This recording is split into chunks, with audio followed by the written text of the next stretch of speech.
Katika siku hizi za mabadiliko ya teknolojia ya kasi, matumizi ya Artificial Intelligence AI ama akili mnemba yameenea ulimwengu mzima. Kutoka kwa usaidizi wa afya, elimu, biashara, hadi burudani, hii imeleta fursa kubwa, lakini pia ni changamoto kubwa kwa afya ya akili, hasa miongoni mwa vijana ambao ni watumiaji wakubwa wa teknolojia mpya. Mimi ni Zaitun J. Msigala, hii ni Jahazi TV.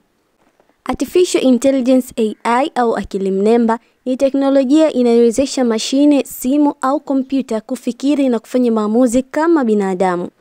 Kupitia akili hii, mashine zinaweza kujifunza kutoka kwenye taarifa, kutambua sauti, picha au maandishi na kufanya kazi kama vile kutafsiri lugha, kuendesha magari bila dereva au kujibu maswali.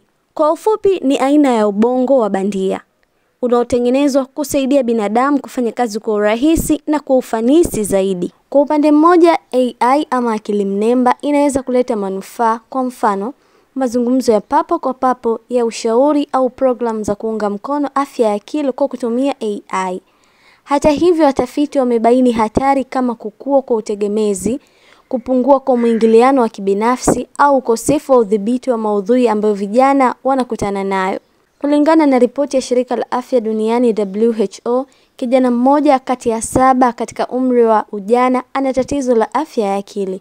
Huku utafiti wa Rand Corporation nchini Marekani unaonyesha kijana mmoja kati ya 8 sawa na 12.5 wa kutoka umri wa 12 hadi 21 wanafanya mawasiliano na chatbots za AI akili mnemba kwa ajili ya ushauri wa afya ya akili. Huku ripoti ya UNICEF kwa ajili ya kizazi cha Gen Z ilionyesha kati ya vijana waliohojiwa 60% walisema wanahisi kuchoka au kuzidiwa na taarifa za dunia. Huku 40% wakisema bado wanashikilia miiba ya kuzungumzia afya ya akili kazini au mashuleni. Na 0.5% hawakuamini wanajua wapi pa kupata msaada.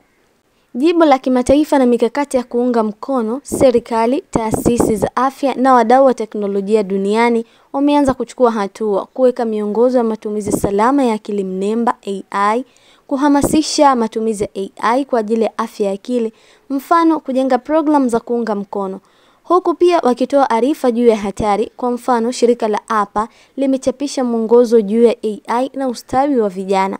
Pia mahitaji ya vijana yanaonekana wazi: mazingira ambayo ni salama, ufahamu wa hatari za AI, huduma za afya ya akili zinazoelezeka kwa urahisi.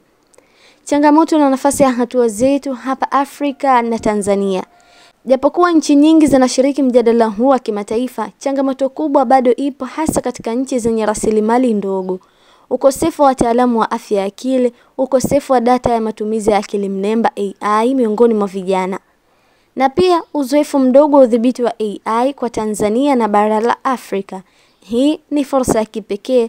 Tunaweza kujifunza kutoka nje, kuandaa sera za matumizi ya akili mnemba AI kwa mashuleni na jamii, kuhamasisha elimu ya watumiaji vijana juu ya madhara ya matumizi makubwa ya AI na kuimarisha huduma za afya ya akili zinazotolewa kwa vijana.